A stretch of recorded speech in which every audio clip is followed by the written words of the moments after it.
कभी कभी तो हम खुद भी नहीं समझ पाते कि टूटने के बाद भी हम कैसे जुड़ पाए, बिखरने के बाद भी कैसे संवर गए। और जब कोई वजह समझ नहीं आती, तब यही समझो कि कोई अदृश्य शक्ति है जो हर पल तुम्हें थामे हुए है। आज तुम सांस ले पा रहे हो, सोच पा रहे हो, लिख पा रहे हो, जी पा रहे हो। क्या यह तुम्हारे अपने बस का है? नहीं, यह तो वही ईश्वर है जो अब तक तुम्हें संभालता आया है। तो फिर सवाल यह है, क्या वह अब तुम्हारा साथ छोड़ देगा?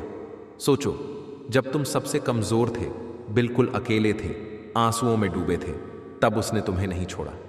तो अब जब तुम और मजबूत हो गए हो, अनुभवों से भर गए हो, थोड़ी समझ बढ़ गई है, तो क्या वह तुम्हें छोड़ देगा?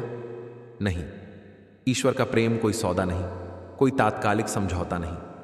वह एक निरंतर बहने वाली धारा है, शाश्वत, अनंत और असीम। यह धारा तुम्हारे विश्वास से और गहरी होती है। समस्या यह है कि इंसान अक्सर ईश्वर को इंसानों की तरह सोचता है। हम मान लेते हैं कि अब शायद ईश्वर थक गए होंगे, अब शायद वे मेरी मदद नहीं करेंगे, अब शायद मैं योग्य नहीं रहा। हम अपने ही मन से यह भ्रम रच लेते हैं कि ईश्वर कहीं दूर हो गए हैं। लेकिन क्या प्रेम को नापा जा सकता है? क्या करुणा को तोला जा सकता है? ईश्वर का प्रेम तो महासागर की तरह है, जिसमें चाहे जितनी बार डूबो, गहराई खत्म नहीं होती। याद रखो, जब तुम सबसे अंधेरे रास्ते पर अकेले चल रहे हो और अचानक भीतर से एक स्वर कहे, तू चल, मैं तेरे हर कदम में हूं, तो समझ लेना कि वही स्वर तुम्हारी आत्मा का सबसे सच्चा सहारा है। क्योंकि यह जीवन कभी आसान नहीं था, पर तुम हर बार उठे, हर बार आगे बढ़े। यह सफर तुम्हारा नहीं, उस अदृश्य करुणा का है जिसने तुम्हें हर तूफान के बीच संभाला।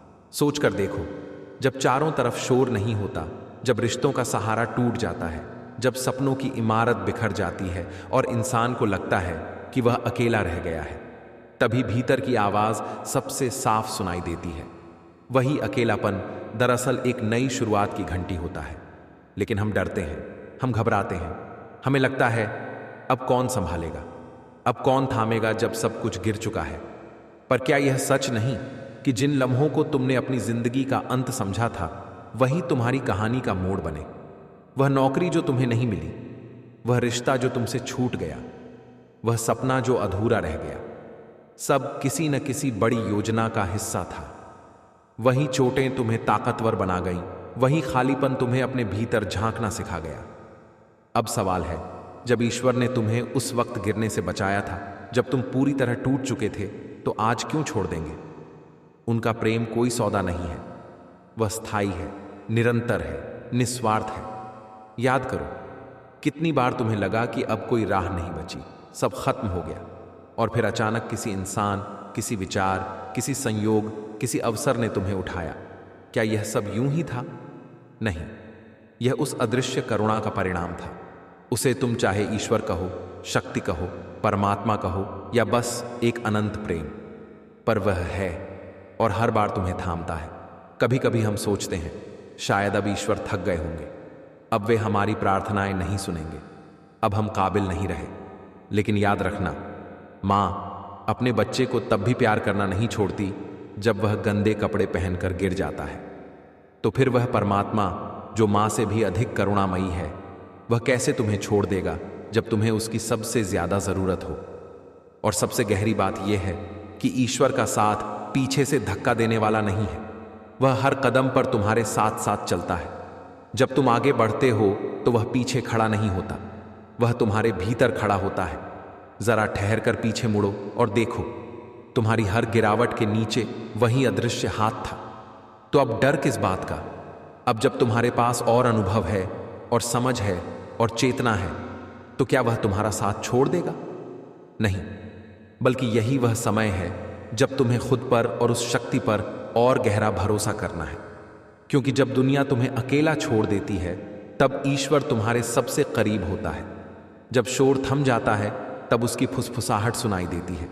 जब अंधेरा घना हो जाता है, तब उसी से पहला उजाला फूटता है। तो डर से मत देखो, भरोसे से चलो। मत सोचो कि भविष्य अंधकारमय है, सोचो कि वहां भी वही अदृश्य हाथ तुम्हारा इंतजार कर रहा है। अकेलापन, हर किसी को कभी न कभी अकेलापन छूता है। मनुष्य सोचता है कि अकेला होना कमजोरी है, पर वास्तव में अकेला रहना सबसे बड़ी ताकत है। जब तुम अकेले होते हो तभी तुम्हें असली पहचान मिलती है कि तुम्हारे साथ कौन है। और जब यह एहसास हो जाता है कि चारों तरफ कोई नहीं है, तब हृदय की गहराइयों से एक आवाज आती है। वह आवाज है कृष्ण की। कृष्ण हमेशा से यही सिखाते रहे हैं कि अकेलापन डरने की चीज नहीं, बल्कि आत्मा से मिलने का द्वार है। जब तक तुम दूसरों पर निर्भर रहोगे, जब तक तुम भीड़ में अपनी पहचान खोजते रहोगे, तब तक तुम कभी कृष्ण का साथ महसूस नहीं कर पाओगे।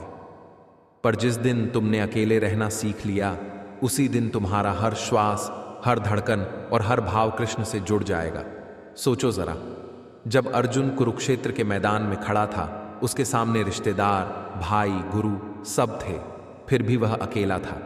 उसका मन कांप रहा था, उसके हाथ तीर धनुष छोड़ना चाहते थे। लेकिन उसी अकेलेपन में, उसी असहाय अवस्था में जब किसी ने उसका साथ नहीं दिया, तब कृष्ण उसके सारथी बनकर खड़े हो गए। यही तो सच्चाई है।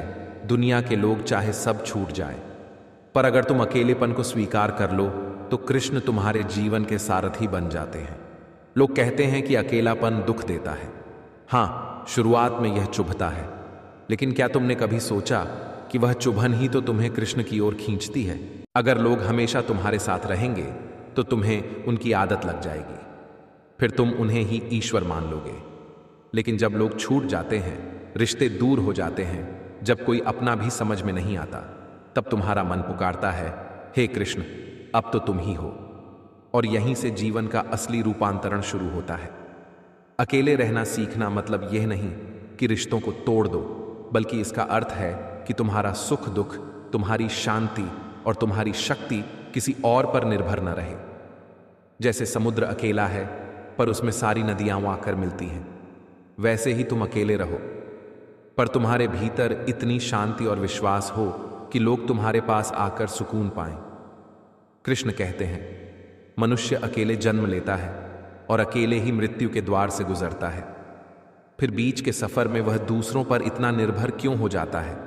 यही निर्भरता तो तुम्हें कमजोर बनाती है। अकेलापन कोई सज्जा नहीं, यह आत्मा की शक्ति का परिचय है। अगर तुम अकेले हो और तुम्हें डर नहीं लगता बल्कि सुकून मिलता है, तो समझ लो कृष्ण तुम्हारे पास बैठे हैं। जब तुम्हें अकेले में भी कोई कमी महसूस न हो, बल्कि भीतर एक संगीत बजे, तो समझ लो वह बांसुरी की धुन है। कृष्ण का साथ किसी भीड़ में नहीं, बल्कि तुम्हारे हृदय के गहरे मौन में मिलता है। सोचो, भीड़ के बीच तुम कितने अकेले होते हो। कितनी बार लोग तुम्हारे आसपास होते हैं, फिर भी दिल खाली लगता है। और कई बार तुम सचमुच अकेले होते हो, पर दिल इतना भरा हुआ होता है मानो कोई हर पल तुम्हारे साथ है। यही तो कृष्ण का अनुभव है। जब लोग छूट जाते हैं, जब रिश्ते टूट जाते हैं, जब भीड़ दूर हो जाती है और फिर भी तुम्हारा मन हल्का हो, तुम्हें लगे कि कोई तुम्हें थामे हुए है, तब समझना कृष्ण तुम्हारे साथ है। अकेलापन तुम्हें सिखाता है कि असली शक्ति बाहर नहीं, भीतर है। अगर तुम भीतर से मजबूत हो गए तो फिर कोई रिश्ता टूट जाए, कोई तुम्हें छोड़ दे, कोई अपमान कर दे, तुम कभी नहीं टूटोगे, क्योंकि तुम्हें पता है तुम्हारे साथ कृष्ण है। और जब कृष्ण साथ हों तो कोई भी हार स्थायी नहीं होती, कोई भी अंधेरा स्थायी नहीं होता। इसलिए डरना मत, भागना मत, शिकायत मत करना। अकेलापन कोई दुख नहीं, यह तो ईश्वर का उपहार है। यह तुम्हें सबके मोह से मुक्त करता है और केवल कृष्ण से जोड़ देता है। मनुष्य जब तक दूसरों के सहारे जीता है, तब तक वह अपने भीतर छिपी शक्ति को नहीं जान पाता। लेकिन जब परिस्थितियां उसे अकेला कर देती हैं, तब उसके भीतर छिपा दिव्य सामर्थ्य सामने आता है। यही कारण है कि कृष्ण चाहते हैं कि तुम अकेलापन स्वीकार करो, क्योंकि उसी में तुम्हें अपनी पहचान और उनका साथ मिलेगा। अकेला रहना सीखना मतलब यह नहीं कि तुम दुनिया से नफरत करने लगो, बल्कि इसका अर्थ है कि तुम अपनी खुशी, अपनी शांति, अपना आत्मबल दूसरों पर निर्भर न करो। लोग आएंगे, लोग जाएंगे, पर तुम्हारा आत्मविश्वास और तुम्हारा ईश्वर से संबंध कभी टूटना नहीं चाहिए। कृष्ण कहते हैं, जो साधक भीड़ में भी शांत है और एकांत में भी पूर्ण है, वही मेरे सबसे निकट है। सोचो जरा, जब गोकुल में गोपियां कृष्ण के प्रेम में डूबी रहती थीं, तब भी कृष्ण अपने भीतर एकांत का आनंद लेते थे। मुरली की धुन उसी मौन से निकलती थी। उन्होंने कभी भीड़ से अपनी पहचान नहीं बनाई। वे तो अकेलेपन में भी आनंदमय थे और उसी आनंद से पूरा जगत खिंचकर उनके पास आता था। अगर तुम्हें भी कृष्ण का साथ महसूस करना है तो सबसे पहले अकेलापन अपनाओ। जब तुम अकेले हो तब अपने भीतर बैठो, आंखें बंद करो और देखो तुम्हारे हृदय में एक नीला प्रकाश फैल रहा है। वह प्रकाश धीरे धीरे तुम्हारे पूरे अस्तित्व को भर देता है। यही कृष्ण की उपस्थिति है। वे बाहर नहीं, वे तुम्हारे भीतर हैं। पर उन्हें सुनने के लिए तुम्हें मौन चाहिए, और मौन तभी आता है जब तुम अकेले रहना सीखते हो। कभी कभी रिश्ते टूटते हैं, दोस्त धोखा देते हैं, परिवार समझ नहीं पाता। ऐसे क्षणों में लोग रोते हैं, शिकायत करते हैं। पर यह समय दरअसल सबसे बड़ा आशीर्वाद होता है, क्योंकि इसी में तुम कृष्ण को पुकारते हो और उसी में वे तुम्हारे पास आ जाते हैं। याद रखो, कृष्ण तक पहुंचने का सबसे आसान रास्ता है अकेलापन। भीड़ तुम्हें सिर्फ शोर देती है, पर अकेलापन तुम्हें संगीत सुनाता है। शोर बाहर का होता है और संगीत भीतर का। जब तक तुम भीड़ में रहकर अपने को व्यस्त रखोगे, तब तक तुम भीतर के कृष्ण को नहीं सुन पाओगे। लेकिन जिस दिन तुम अकेले होकर अपने दिल की धड़कनों को सुनोगे, उस दिन तुम्हें बांसुरी की मधुर ध्वनि सुनाई देगी। यही वह क्षण है जब तुम समझोगे कि कृष्ण तुम्हारे पास है। लोगों का स्वभाव है आना जाना। कभी कोई साथ देगा, कभी कोई छोड़ देगा। अगर तुम हर बार किसी के जाने पर टूट जाओगे तो तुम अपनी आत्मा को कमजोर कर लोगे। लेकिन अगर तुम अकेले रहकर भी मुस्कुराना सीख जाओ तो तुम्हारी मुस्कान में कृष्ण का दर्शन होगा। याद रखो, कृष्ण ने कभी भी किसी को यह नहीं कहा कि हमेशा भीड़ में रहो। उन्होंने तो गीता में यही कहा है कि योगी वही है जो एकांत में बैठकर आत्मा का चिंतन करता है। अकेला रहना कोई मजबूरी नहीं, यह तो सबसे ऊंचा साधन है। कभी जीवन में ऐसा समय आता है जब सब कुछ छीन जाता है, नौकरी, धन, रिश्ते सब बिखर जाते हैं। उस समय लोग सोचते हैं कि अब जीवन खत्म हो गया, पर वास्तव में वही समय है जब तुम सच्चे कृष्ण भक्त बन सकते हो। क्योंकि जब कुछ नहीं बचता तब केवल कृष्ण ही बचते हैं। और जब तुम यह अनुभव कर लेते हो तब तुम्हें समझ आता है कि असली सहारा वही है। अकेलापन तुम्हें डराता नहीं है, वह तुम्हें तैयार करता है। वह तुम्हें सिखाता है कि तुम्हारी असली शक्ति दूसरों पर नहीं, बल्कि तुम्हारे भीतर सोए हुए कृष्ण पर है। जिस दिन तुम यह सीख गए, उस दिन कोई भी दुख तुम्हें तोड़ नहीं पाएगा। मनुष्य अक्सर अकेलेपन को शाप समझता है, लेकिन वास्तव में यह वरदान है। वरदान इसलिए क्योंकि अकेले रहना तुम्हें उस जगह पहुंचाता है जहां से तुम कृष्ण का अनुभव कर सकते हो। जब भीड़ तुम्हारे चारों ओर होती है तब तुम्हारे कान दुनिया की आवाजों से भर जाते हैं, लेकिन जब तुम अकेले होते हो तब तुम्हें वह नाद सुनाई देता है जो अनादिकाल से गूंज रहा है। वह है कृष्ण की बांसुरी। कभी सोचा है क्यों संत और आर्षी जंगलों में जाकर तपस्या करते थे? क्यों वे महलों और नगरों की भीड़ से दूर एकांत चुनते थे? क्योंकि उन्हें पता था कि जब तक मनुष्य अकेलापन नहीं अपनाता तब तक वह ईश्वर की निकटता का अनुभव नहीं कर सकता। भीड़ में मन बहल सकता है, पर आत्मा कभी नहीं जाग सकती। आत्मा का जागरण तो तभी होता है जब सब चुप हो और सिर्फ भीतर का कृष्ण बोल रहा हो। अकेले रहना सीखो, क्योंकि यही तुम्हें निर्भय बनाता है। जब तुम अकेले हो और डरते नहीं हो बल्कि सुकून पाते हो, तो इसका मतलब है कि तुम्हारा हृदय कृष्ण से भर गया है। अकेले रहना वह कला है जो तुम्हें दूसरों से आजाद करती है। लोग आए या जाए, तुम्हारी शांति उनसे जुड़ी नहीं रहती, वह शांति कृष्ण से जुड़ जाती है। याद रखो, जब तुम अकेले होते हो तब तुम्हें सबसे ज्यादा परीक्षा देनी पड़ती है। अकेलापन परीक्षा का समय है। जो इसे सहन कर लेता है वही ईश्वर की कृपा का पात्र बनता है। सोचो, मीरा अकेली थी, परिवार ने त्याग दिया था, समाज ने उपहास किया, पर उनके हर आंसू में, हर तड़प में, हर गीत में कृष्ण साथ थे। अकेलेपन ने ही मीरा को भक्तों की रानी बना दिया। अगर उनके चारों ओर लोग होते, सहारा होता, तो शायद वे कभी कृष्ण में पूरी तरह लीन न हो पाती। याद रखो, जब तुम अकेले होते हो तब तुम्हें सबसे ज्यादा परीक्षा देनी पड़ती है। अकेलापन परीक्षा का समय है। जो इसे सहन कर लेता है वही कृपा का पात्र बनता है। सोचो, मीरा अकेली थी, परिवार ने त्याग दिया, समाज ने उपहास किया, पर उनके हर आंसू, हर तड़प और हर गीत में कृष्ण साथ थे। अकेलेपन ने ही उन्हें भक्तों की रानी बना दिया। अकेला रहना सीखने का मतलब है अपने आप से दोस्ती करना। जब तुम अपने भीतर की आवाजें सुनना शुरू कर दोगे तो बाहरी शोर फीका पड़ जाएगा। धीरे धीरे तुम्हें महसूस होगा कि तुम कभी सच में अकेले हो ही नहीं। कोई अदृश्य शक्ति, कोई दिव्य उपस्थिति तुम्हारे चारों ओर हमेशा रहती है। वही कृष्ण है। दुनिया के लोग तुम्हें समय समय पर धोखा देंगे, उम्मीदें तोड़ेंगे, लेकिन कृष्ण का साथ कभी टूटता नहीं। वे हर पल तुम्हारे साथ हैं। पर शर्त यही है कि तुम अकेलेपन से भागो मत। अगर तुम अकेलेपन से डरकर दूसरों के पीछे भागते रहोगे तो कृष्ण की आवाज सुन नहीं पाओगे। अकेले रहना तुम्हें आत्मनिर्भर बनाता है। जैसे एक पेड़ अकेला खड़ा रहता है, आंधियां आती हैं, तूफान आते हैं, पर वह अपनी जड़ों से मजबूती पाता है। वैसे ही तुम्हें भी अपनी जड़ों से जुड़ना होगा, और तुम्हारी जड़ें हैं श्रद्धा और विश्वास। श्रद्धा तुम्हें कृष्ण तक ले जाती है और विश्वास तुम्हें उनके साथ खड़ा रखता है। सोचो जरा, जब द्रौपदी अकेली पड़ी थी सभा में, सब रिश्तेदार मौन थे, कोई मदद नहीं कर रहा था। उसी अकेलेपन में उसने दोनों हाथ उठाकर पुकारा, हे कृष्ण, अब तुम ही मेरा सहारा हो। और उसी क्षण कृष्ण दौड़े चले आए।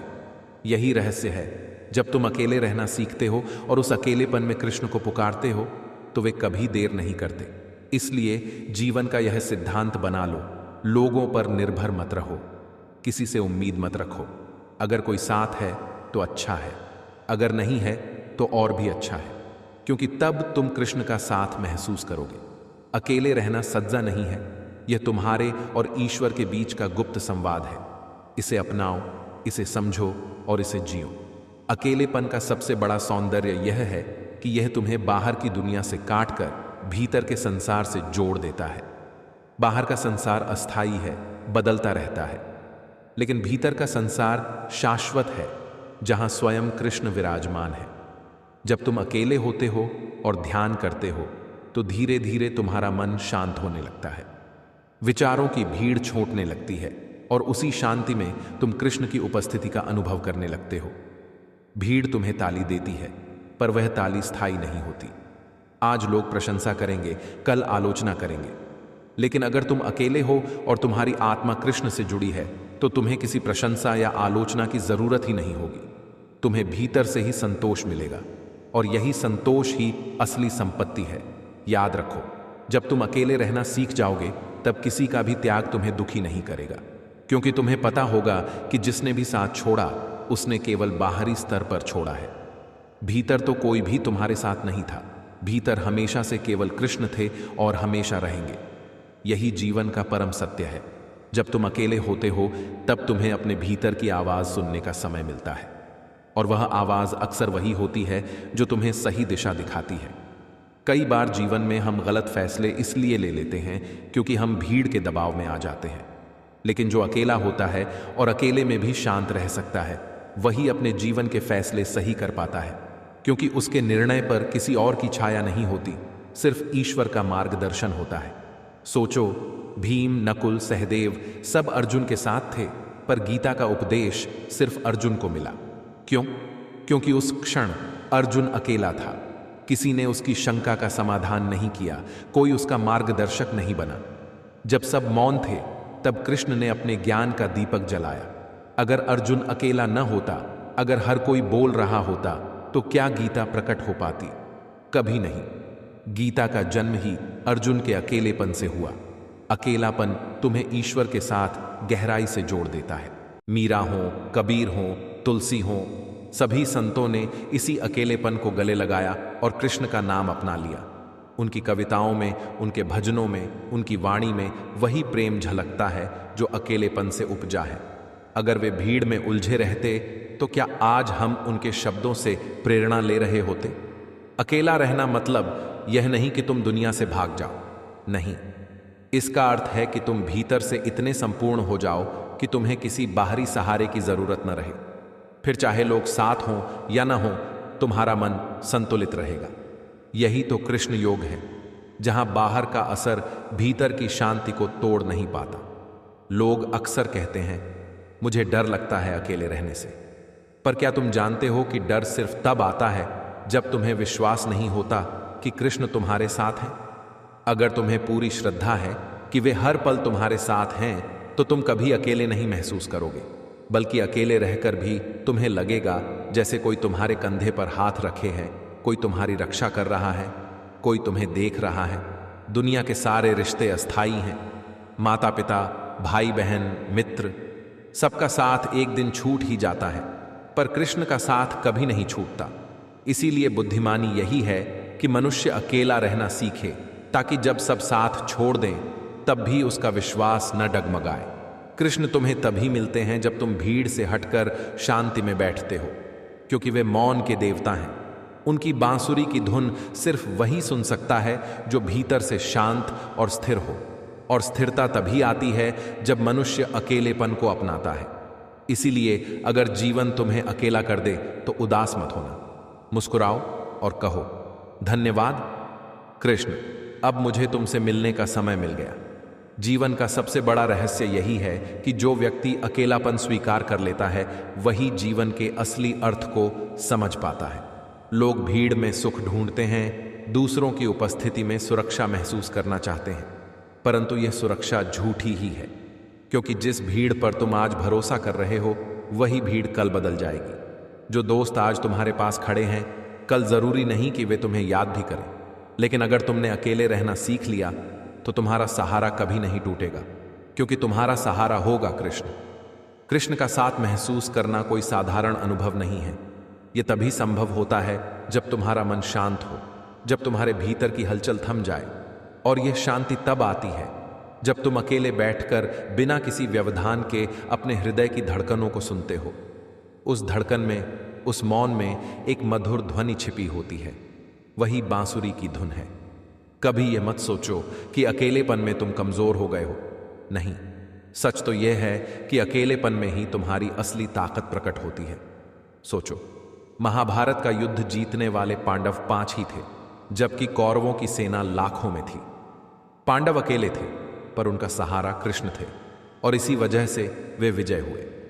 भीड़ जीत की गारंटी नहीं होती, बल्कि ईश्वर का साथ ही असली विजय दिलाता है। अकेलेपन का सबसे बड़ा लाभ यह है कि यह तुम्हें आत्मा से जोड़ देता है।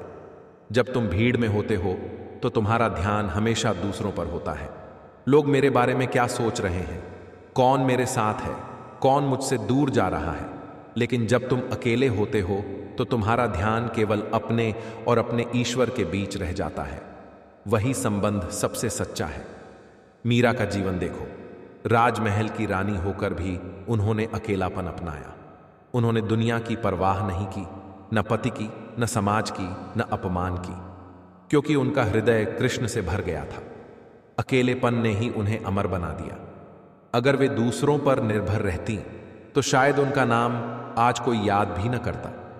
अकेलेपन में बैठकर जब तुम कृष्ण का नाम जपते हो तो धीरे धीरे तुम्हारा भय मिट जाता है। तुम महसूस करते हो कि तुम्हें किसी की आवश्यकता नहीं है, क्योंकि कृष्ण स्वयं तुम्हारे जीवन की नाव चला रहे हैं। यह अनुभव इतना मधुर होता है कि फिर तुम कभी भी दूसरों के सहारे की लालसा नहीं रखते। लोग अक्सर पूछते हैं, अगर सब छोड़ देंगे तो क्या होगा? इसका उत्तर है, कुछ भी नहीं होगा, बल्कि तब तुम्हें पता चलेगा कि असली शक्ति तुम्हारे भीतर है। याद रखो, जिसने दुनिया छोड़ दी और अकेलापन अपनाया वही अमर हुआ। चाहे वह आर्षी हो, चाहे संत, चाहे भक्त, सबने अकेलेपन को अपनाया और ईश्वर को पाया। कभी कभी जीवन तुम्हें मजबूरी में अकेला कर देता है। प्रियजन चले जाते हैं, रिश्ते टूट जाते हैं, उम्मीदें चकनाचूर हो जाती हैं। ऐसे समय में 2 ही रास्ते होते हैं, या तो तुम टूट जाओ या फिर कृष्ण का सहारा लेकर और मजबूत हो जाओ। जो लोग कृष्ण का नाम पकड़ लेते हैं वे कभी नहीं टूटते, बल्कि उनका अकेलापन ही उनकी सबसे बड़ी शक्ति बन जाता है। अकेले रहना सीखो, क्योंकि यही तुम्हें स्वतंत्र बनाता है। दूसरों की अपेक्षाओं से, समाज की आलोचनाओं से, रिश्तों की उलझनों से, सबसे स्वतंत्र। जब तुम स्वतंत्र हो जाओगे तभी कृष्ण का साथ साफ साफ महसूस कर पाओगे। इसीलिए हर दिन थोड़ा समय अकेले बैठो, अपने भीतर झांको, कृष्ण का नाम लो और खुद को यह एहसास दिलाओ कि तुम कभी अकेले नहीं हो। बाहर से चाहे कोई ना हो, पर भीतर हर पल कृष्ण है। अकेलेपन को समझना और उसे स्वीकार करना आसान नहीं है, क्योंकि मनुष्य स्वभाव से ही जुड़ाव चाहता है। वह चाहता है कि कोई उसे सुने, कोई उसे समझे, कोई उसके साथ खड़ा हो। लेकिन सच्चाई यह है कि जितना तुम दूसरों से उम्मीद रखोगे उतना ही निराश होोगे, क्योंकि लोग बदलते हैं, परिस्थितियां बदलती हैं, पर कृष्ण कभी नहीं बदलते। और जब तुम अकेले रहना सीख लेते हो, तब तुम अपना सहारा मनुष्य से हटाकर कृष्ण पर टिकाते हो। यही वह क्षण है जब तुम्हारी जिंदगी बदल जाती है। सोचो, एक बच्चा जब जन्म लेता है तो अकेला ही आता है, और जब मृत्यु होती है तब भी वह अकेला ही जाता है। बीच का जीवन ही ऐसा है जहां हम दूसरों पर निर्भर रहते हैं। परंतु सत्य तो यही है कि न शुरुआत में कोई हमारे साथ था और न अंत में कोई रहेगा। फिर यह अकेलापन डरावना क्यों लगे? ये तो हमारी असली अवस्था है। अगर इसे स्वीकार कर लिया जाए तो जीवन हल्का और आनंदमय हो जाता है। कृष्ण का साथ अनुभव करने के लिए तुम्हें भीड़ की जरूरत नहीं है। वे भीड़ में भी दूर लग सकते हैं और अकेलेपन में भी पास आ सकते हैं। अंतर केवल तुम्हारे दृष्टिकोण में है। अगर तुम दूसरों पर केंद्रित हो तो तुम उन्हें महसूस नहीं कर पाओगे, लेकिन अगर तुम अपने भीतर केंद्रित हो तो वे तुम्हारे इतने करीब होंगे कि तुम्हें हर श्वास में उनका नाम सुनाई देगा। अकेलापन तुम्हें शक्ति देता है, क्योंकि यह तुम्हें भीतर की यात्रा कराता है।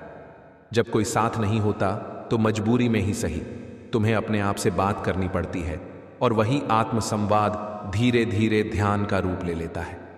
तुम पाओगे कि तुम्हारे भीतर एक सच्चा मित्र है जो कभी तुम्हें धोखा नहीं देता, कभी तुम्हें अकेला नहीं छोड़ता।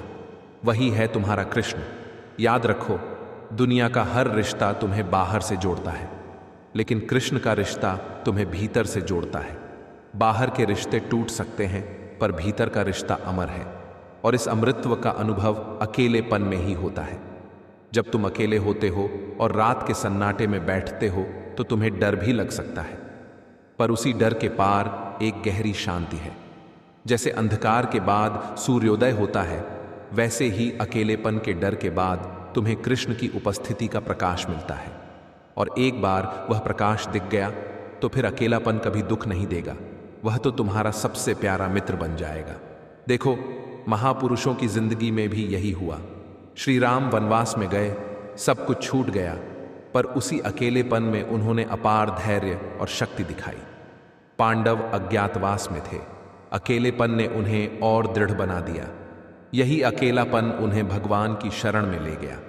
अगर जीवन तुम्हें अकेला कर रहा है तो समझो, यह कोई दंड नहीं है। यह तो भगवान का संदेश है कि अब समय आ गया है कि तुम भीड़ से हटकर उनसे मिलने आओ, क्योंकि वे तुम्हें तभी बुलाते हैं जब वे देखते हैं कि अब तुम तैयार हो। और तैयारी का पहला लक्षण यही है कि तुम अकेले हो। इसलिए अकेले रहना सीखो। लोग कहेंगे कि तुम बदल गए हो, लोग कहेंगे कि तुम दूर हो गए हो, पर सच्चाई यह है कि तुम करीब हो गए हो। किससे? अपने आप से और कृष्ण से। और जो अपने भीतर भगवान को पा लेता है, उसके लिए दुनिया का हर अकेलापन उत्सव बन जाता है। मनुष्य जब तक अकेलेपन से भागता है तब तक वह बार बार टूटता है, क्योंकि वह अपनी शांति और सुख को दूसरों पर टिका देता है। और जैसे ही वे लोग बदलते हैं या दूर चले जाते हैं, उसका मन बिखर जाता है। लेकिन जिसने अकेलापन अपनाना सीख लिया, वह कभी नहीं टूटता, क्योंकि उसका सहारा लोगों की उपस्थिति नहीं बल्कि कृष्ण की उपस्थिति होती है। कृष्ण हमेशा से यही संकेत देते हैं कि मनुष्य को भीतर झांकना चाहिए। गीता में उन्होंने कहा, उद्रेदात्मनात्मानम नात्मानम वसादयेत, अर्थात इंसान को खुद ही खुद को उठाना है, दूसरों पर निर्भर नहीं होना है।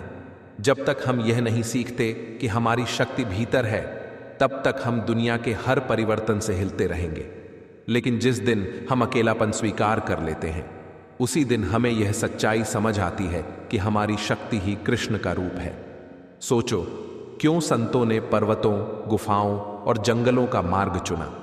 वे भीड़ में भी रह सकते थे, राजाओं के दरबारों में सम्मान पा सकते थे, पर उन्होंने एकांत को चुना, क्योंकि एकांत ही वह जगह है जहां आत्मा का संवाद कृष्ण से होता है। यह संवाद इतना गहरा होता है कि फिर बाहर की दुनिया का शोर फीका लगने लगता है। अकेले रहना सीखना मतलब है कि तुमने अपने भीतर भगवान को जगह दे दी। अब तुम्हें किसी और की जरूरत नहीं। लोग आएंगे तो अच्छा है, नहीं आएंगे तो और भी अच्छा है, क्योंकि अब तुम्हारी संगति भीतर से हो रही है। यह संगति तुम्हें कभी दुखी नहीं करेगी, बल्कि हर दिन और मजबूत बनाएगी। मीरा ने यह रहस्य समझ लिया था। जब सबने उन्हें छोड़ दिया, जब परिवार ने उनका विरोध किया, जब समाज ने उनका अपमान किया, उस समय भी वे मुस्कुराती रहीं, क्योंकि वे अकेली होकर भी अकेली नहीं थीं। उनका हृदय कृष्ण से भरा हुआ था। यही कारण है कि आज उनका नाम अमर है। जीवन में अकेलापन तभी भारी लगता है जब हम उसे गलत दृष्टि से देखते हैं। अगर हम सोचते हैं कि अकेलापन मतलब अकेला छोड़ दिया जाना, तो यह पीड़ा देता है। लेकिन अगर हम सोचते हैं कि अकेलापन मतलब भगवान के और निकट हो जाना, तो यह आनंद देता है। दृष्टिकोण बदलते ही अनुभव बदल जाता है। अकेलेपन में ही भगवान का असली दर्शन होता है। जब द्रौपदी सभा में अकेली पड़ी थी, सब मौन थे, कोई उसकी मदद नहीं कर रहा था। उस समय उसने हाथ उठाए और पुकारा, हे कृष्ण, अब तुम ही मेरा सहारा हो। और उसी क्षण चमत्कार हुआ। इसका अर्थ यही है कि अकेलापन दरअसल द्वार है, द्वार कृष्ण को बुलाने का। अगर तुम हर समय लोगों पर निर्भर रहोगे, तो कभी भी कृष्ण को पूरी तरह महसूस नहीं कर पाओगे, क्योंकि जब तक तुम्हारा मन बाहर लगा रहेगा, तब तक भीतर की आवाज दब जाएगी। लेकिन जब तुम अकेले होते हो, तब तुम्हारा मन भीतर जाता है, और भीतर जाते ही तुम्हें कृष्ण का साक्षात्कार होता है। इसीलिए जब जीवन तुम्हें अकेला करे, तो दुखी मत होना। समझ लेना कि अब कृष्ण तुम्हारे और पास आने वाले हैं। मुस्कुराओ और कहो, धन्यवाद प्रभु, आपने मुझे यह अवसर दिया।